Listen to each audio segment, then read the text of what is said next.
நாட்களுக்கு முன்பு தஞ்சாவூர் மாவட்டம் கண்டியூர் கிராமத்தைச் சேர்ந்த ஒரு தாய் ஒருவர் மாற்றுத்திறனாளி மகனை வைத்துக்கொண்டு மிகவும் கஷ்டப்படுவதாக தனது மகனின் கல்விக்கு உதவி செய்யுமாறு வேண்டுகோள் விடுத்திருந்தார். அது எங்களது மனதை மிகவும் பாதித்து விட்டது.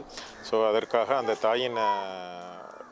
தாயின் வேண்டுகோளை ஏற்று இன்று எங்கள் அறக்கட்டளை சார்பில் ரூபாய் 1.5 லட்சம் மதிப்பிலான நலத்திட்ட உதவிகள் இன்று வழங்கப்பட்டன. இதில் ரூபாய் 50,000 என்பது அவர்களுக்கு ரொக்கமாக இன்று கொடுக்கப்பட்டது. அந்த மாணவனின் கல்வி செலவுக்காக இதை பயன்படுத்தி கொள்ளுமாறு கேட்டுக்கொண்டோம். மேலும் மீதி 1 லட்சம் ரூபாய் அளவிற்கு அவர்களுக்கு தேவையான வாழ்வாதாரத்தை உறுதி செய்யும் அளவுக்கான அரிசி, மளிகை பொருட்கள், புத்தாடைகள் உள்ளிட்டவை இன்று வழங்கப்பட்டன.